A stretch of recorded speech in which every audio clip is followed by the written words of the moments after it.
Welcome to Insights. I'm Dick Goldberg, and our subject, teaching college students business ethics. Are these courses appropriate? Do they have a positive impact on behavior? Does it affect how people act once they're in the business world? These questions have become much more relevant since the crash of 2008, as we witnessed the prosecution of Bernie Madoff. We saw a $500 million slap on the wrist to Goldman Sachs for selling junky bonds that they said were good.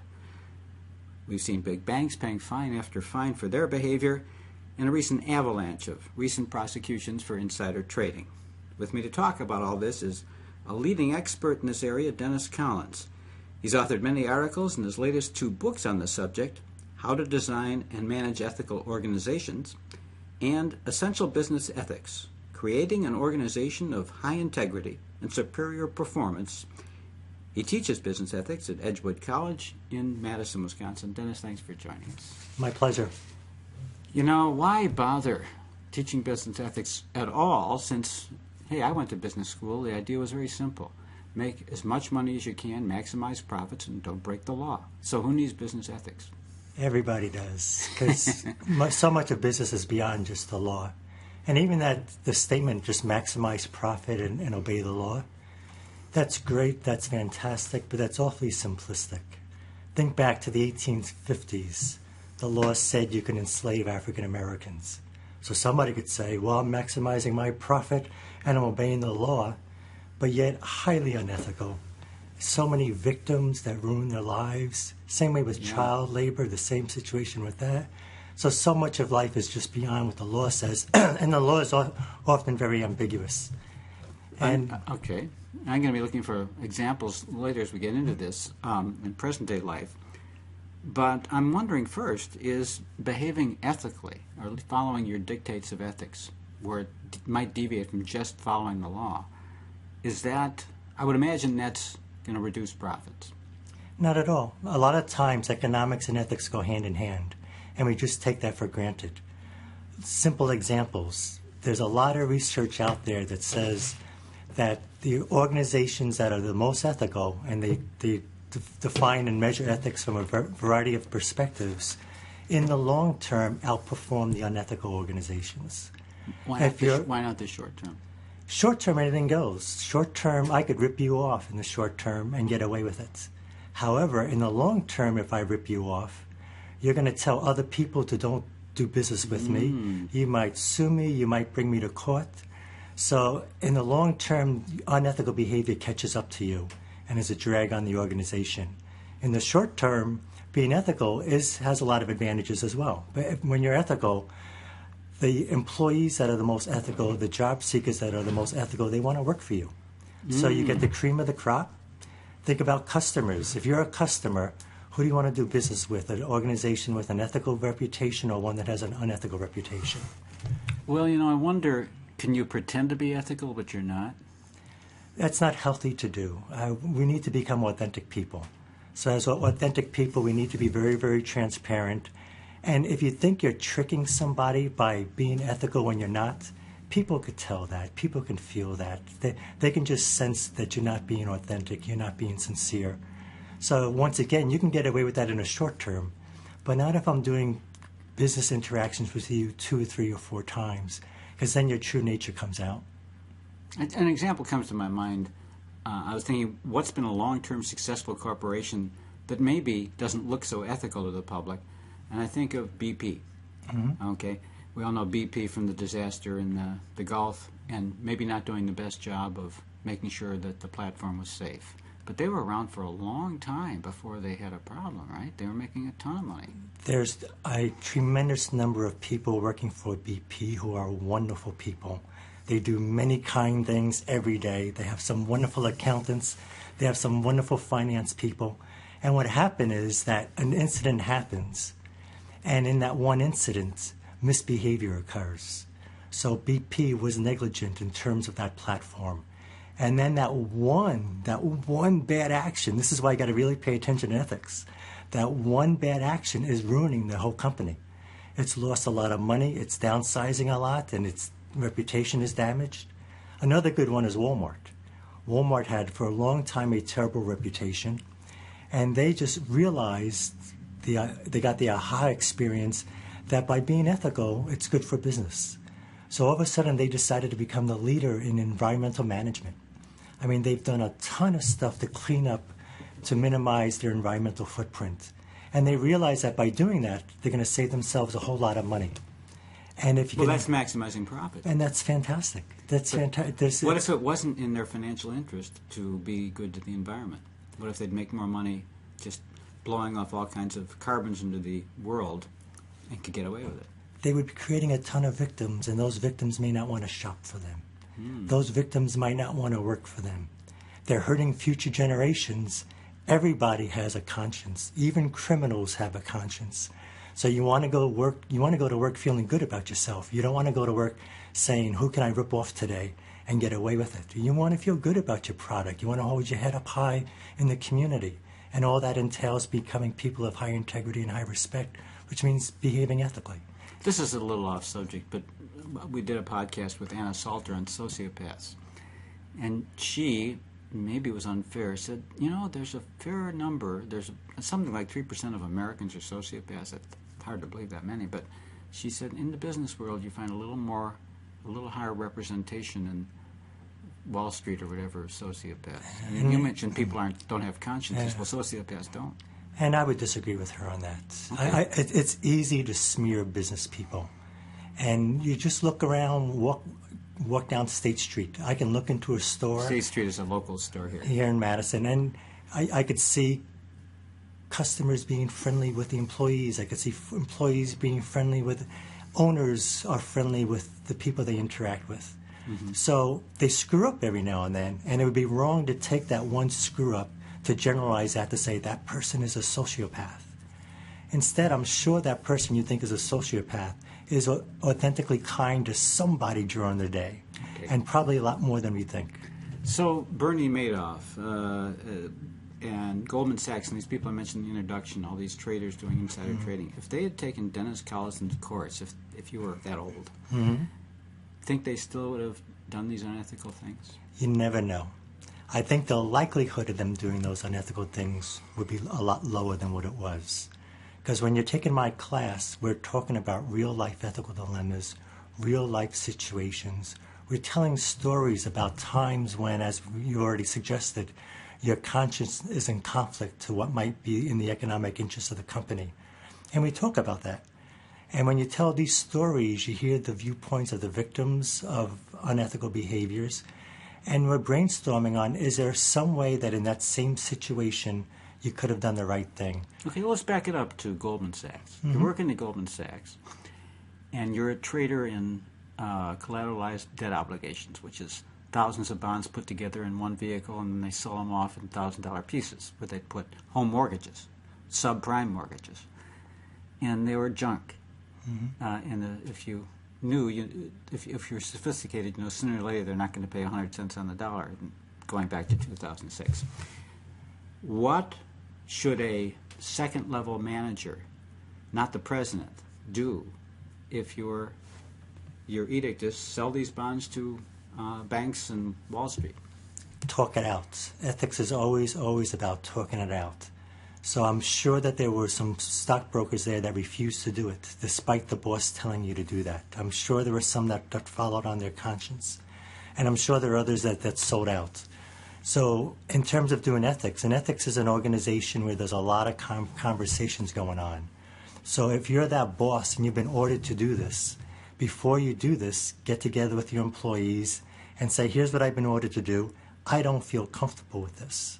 So you would have been fired. I don't think so. From Goldman Sachs? I don't think so. I think at Goldman Sachs, somebody that was that productive and that was that good, you have a lot of legitimacy behind you. And I would think that that manager can say to whoever told them to sell that, time out. Time out. I don't think this is in our long-term best interest. So they can speak the language of ethics and profit maximization and say, in the long term, folks, this doesn't make a lot of sense because if we get caught, there's going to be a ton of lawsuits. So let's try to think this through a little bit more deeper. Let's talk about a very interesting deal, if I can explain this deal, with John Paulson, the fabulously successful hedge fund manager. He knew that these collateralized debt obligations were junk.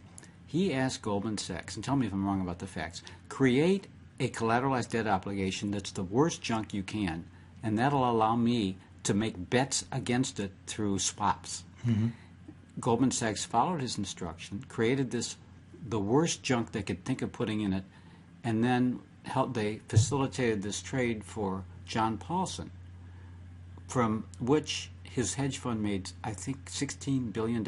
He himself got 20% of it as a hedge fund manager. He made almost $4 billion. He was a rich man, but he wasn't on, I don't think, Forbes 400 until that year. He will always be a rich man. And he's not, I guess the act wasn't criminal, and he's never been sued for it. Goldman Sachs gets the whole blame, and I don't quite understand the legality of that. But is his behavior, do you think, ethical? Not at all. Not at all. I mean, he's intentionally prying on unsuspecting victims, and that's unethical. Ethics is about being fair. That clearly is not fair to the buyers of the CDOs. His defense, they could have found out I was on the other side of the bet. They could have found out I, John Paulson, was buying swaps to bet against these things, betting like they perform badly. And there's always two sides to a transaction. And he's rationalizing it. Okay. He's rationalizing it. And you'll hear that in business all the time. I think this is unethical, but we have to do this to survive. I think this might be unethical, but in the moment it seems to be I'm doing it for the good of the organization. This might be unethical, but I'm just fighting fire with fire. We use all of these explanations, all of these rationalizations, and they're rationalizations because we know that deep down we're wrong.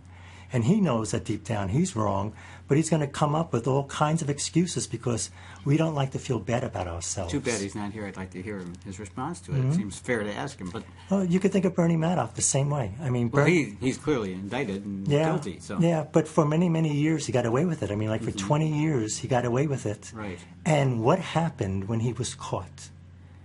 He told the SEC and the FBI, thank you. Right. Thank you for catching me because my conscience was killing me.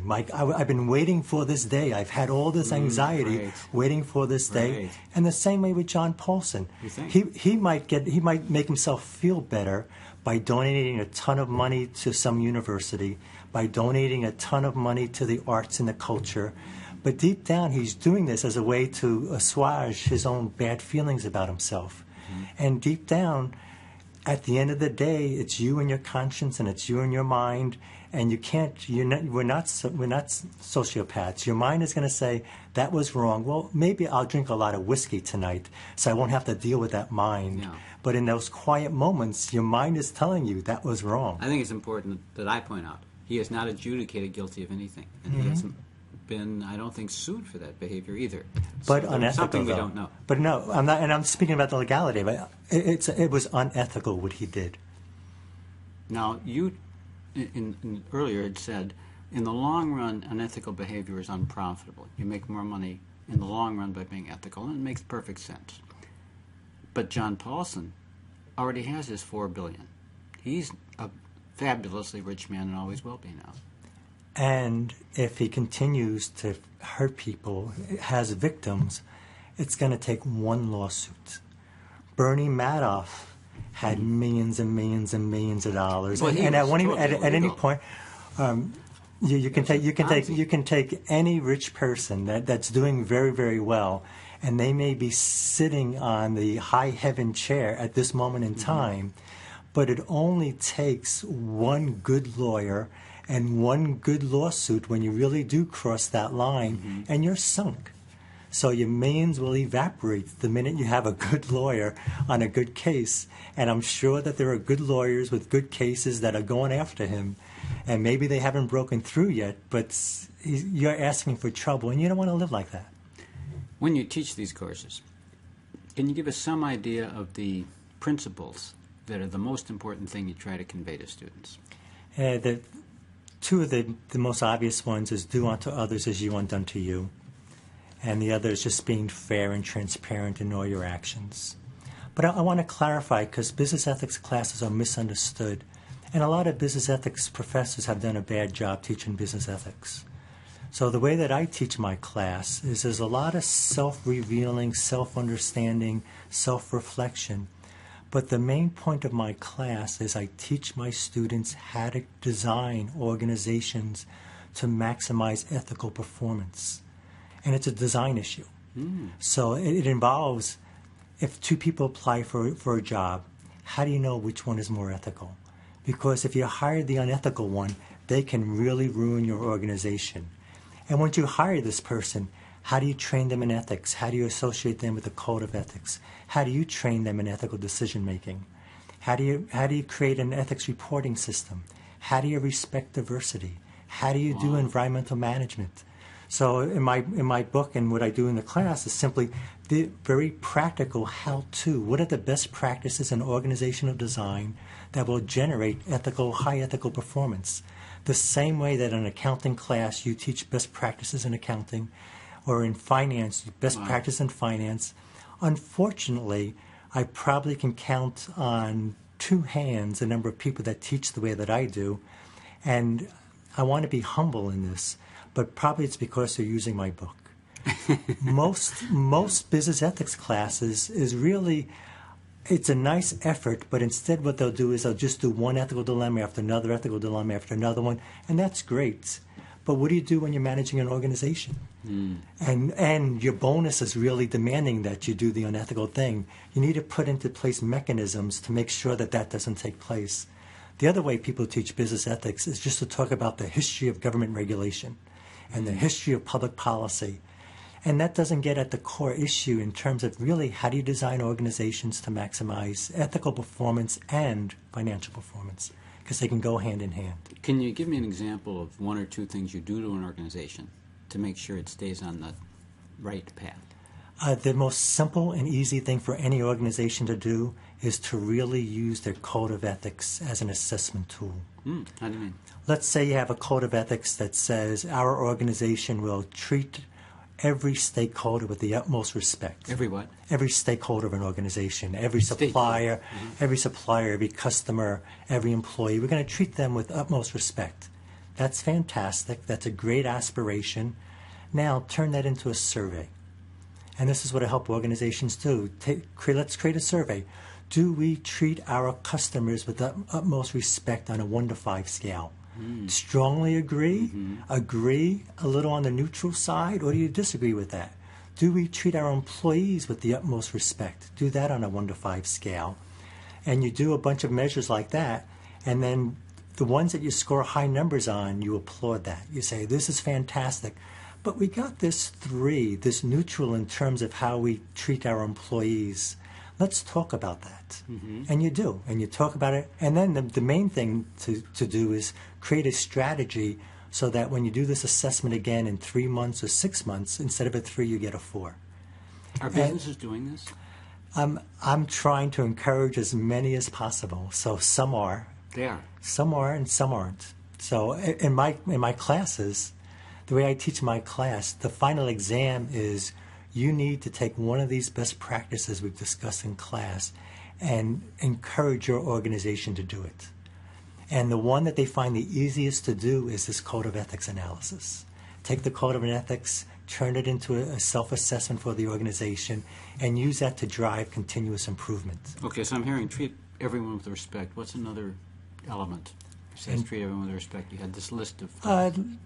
Edgewood College is fantastic. We have 5 values. So it could be a value statement. If you ask most professors and staff members at Edgewood College, they can tell you truth, justice, partnership, community, and compassion. So those are our 5 values, and we use those values when we're employing people. We ask job candidates, what do you think about these values? How do you exhibit these? And we also try to use these on performance appraisals. How have you lived according to each of these values over the past year? Justice?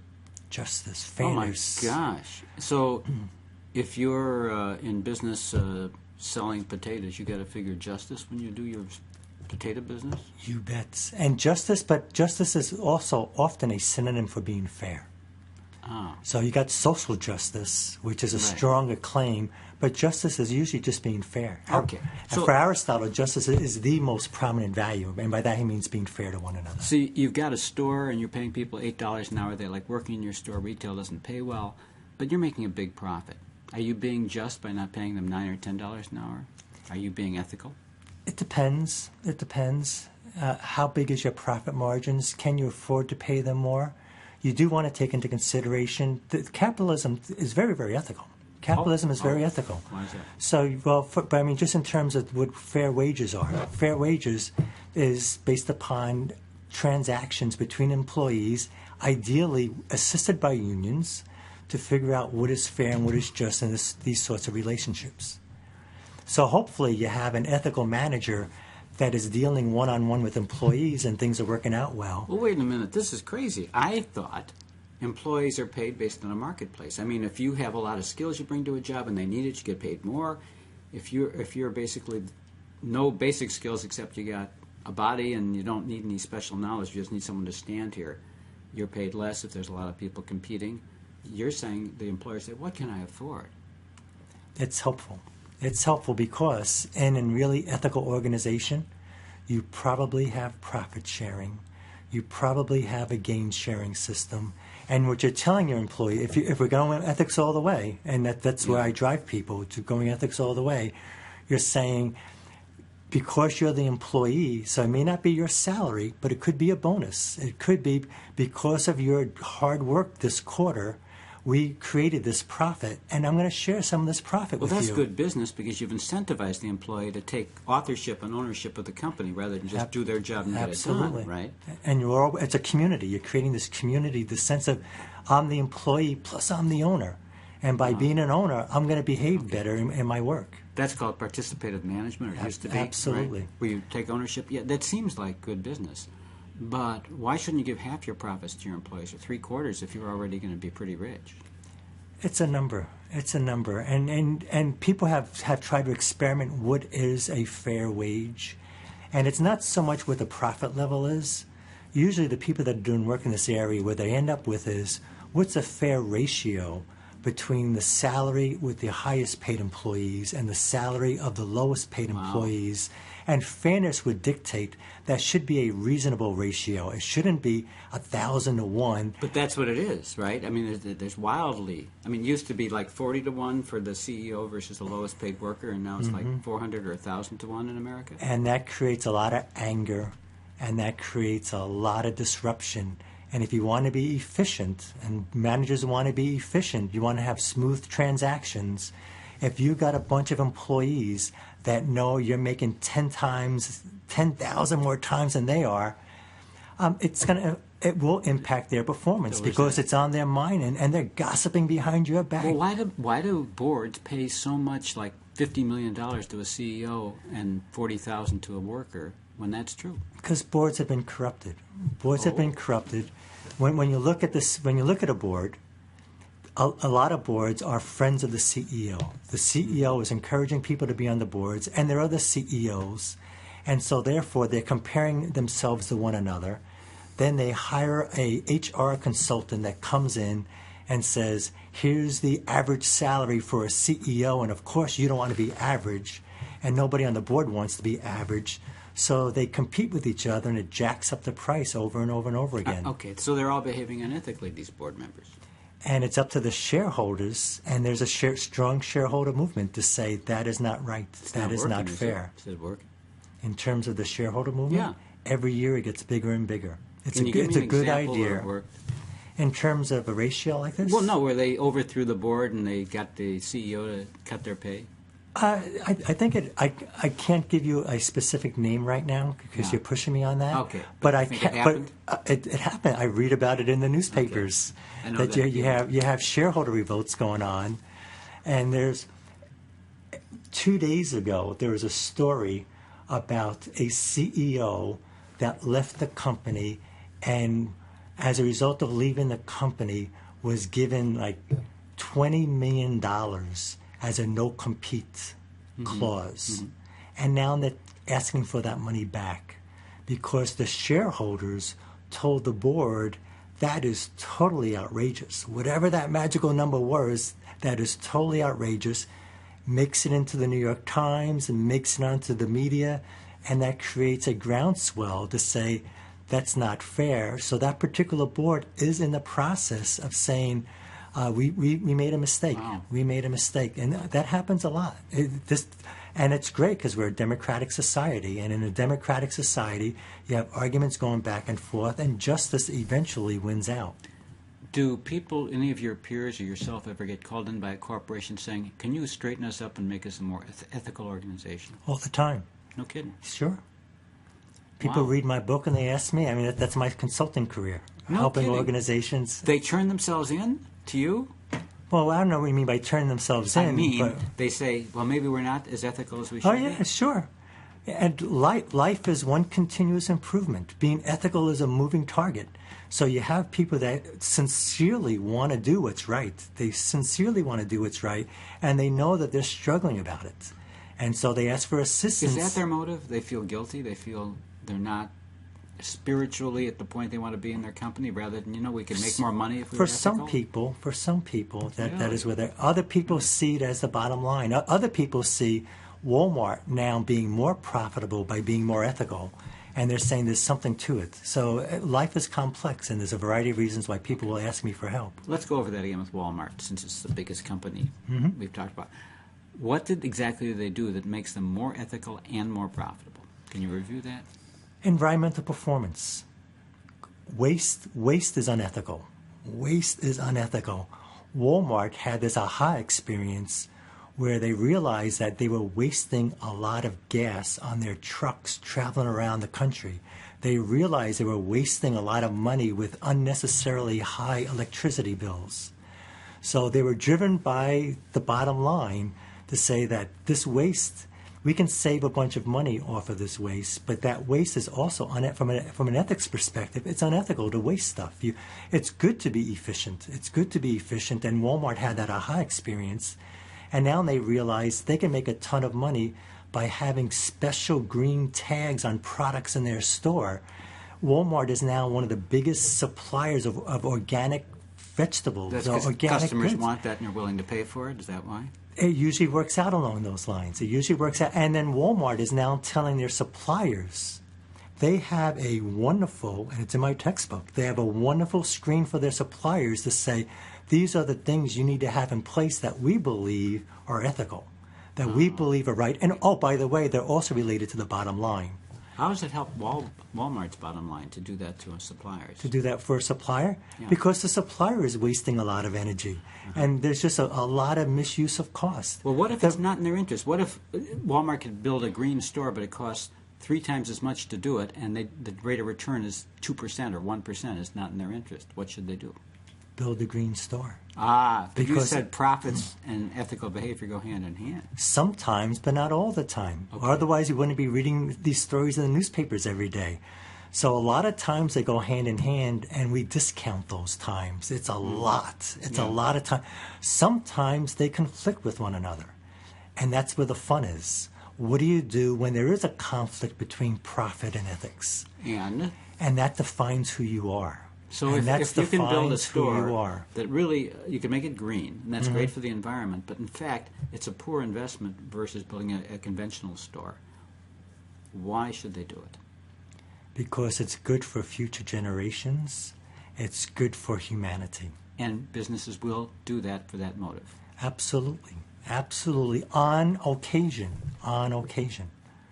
Most of the time, they still go hand in hand. And I'll tell you, in the example you gave, I bet you I can get a good operations management professor, put them in that store, and that person would find out ways that that's going to drive revenue. They will put it on TV. They'll advertise it. It'll increase customer loyalty. It doesn't take a genius to figure that out. It just takes a little bit of time and challenge to do so. And you might not like this, but there's 2 classic issues that I think are on lots of people's minds when it comes to business ethics. I'd like to close with these 2. One is payday loans, and the other is you're in a foreign country and bribes are the standard way of operating. Let's go to the last one.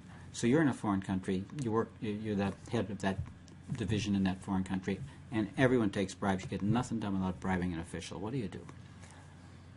a lot of research saying that every country says bribes are wrong. So there's a clear consensus that bribery is wrong. What do you do in a situation like that is, of course, not pay if you're an American company, you better not pay the bribe because you're legally obligated to the Foreign Corrupt Practices Act. If and that's where the law comes in, and that's why we need that law. If you're not an American company, you are just contributing to the corruption in that society. And the more you contribute to the corruption in any society, the less efficient that society operates. You have 100 employees. You're there to build a bridge. The official says you want your permit. It's going to cost you 20 grand under the table. You believe there is no way you'll get a permit without paying that 20 grand. This is the nephew of the dictator. What do you do? Sometimes you got to walk away from it. I mean, sometimes you have to say thank you, but no thanks. But not only that, what you should do is inform the United Nations. There's this global compact in terms of ethical behavior in organizations because the UN knows that there's too much corruption out there, and the UN knows we're aiming for a just world and a just society. So there are mechanisms, and that's the real challenge. The real challenge is, are you brave enough to tell some other governing authority that this bribe has been asked of you? And are you also brave enough to turn in your competition if you know your competition is paying that bribe? And another ethical issue that almost all of us keep hearing about is payday loans and exorbitant rates. And I'm not saying they are. I'm asking your thoughts about that whole ethical issue of payday loans. Totally unethical. I mean, you're exploiting victims. You're exploiting people who are very, very vulnerable. And that goes back to, once again, you might have that, and this is the way the law works. The law might say it's okay to charge 200% above price, and then you do that, and then people, and this is democracy, say that's not fair, that's not right, that's exploitative, and then the law is changed. And the law says, by the way, you have to put a little sign by the product that says when you pay this, this is how much you're really paying for this that's product. That's a different thing. So not making it illegal, but making the consumer informed as to what the interest rate really is. Absolutely, is that right? Absolutely. Make them informed. But even if you make them informed, and that's the ethical thing to do. But if companies aren't making them informed, then there's a push to create a law to say you got to do the bare minimum. Let's say you are informed, you go to your payday loan, and it says if you keep renewing this loan, it's meant for a week or two, but a lot of people keep rolling it over and owe the money for a year. If you put a big sign saying, if you don't pay us back for a year, your rate of interest is going to be 180%. Right there, everyone sees it, and they borrow the money and don't pay back for a year. Is that unethical behavior? Absolutely. They're formally informed, but just because we're informed doesn't mean we always act based upon that information. Because at that same time, that fully informed person might be spending their money paying $5,000 for a TV that really only costs $1,000, and meanwhile, they have 7 kids at home that need food. They have 6 kids. They have sick kids. They have a wife who's working 3 jobs for all this. That's even though they're informed, it's unethical. You know, it's a great way to end, Dennis, because if you're listening to this with somebody else, the two of you can continue this discussion, argument about fully informed and that unethical or whatever. But this has been very informative. I feel pretty fully informed about the whole area of teaching ethics in business school, at least a big picture. And thank you very much for joining us, and I hope you'll join us on the next edition of Insights.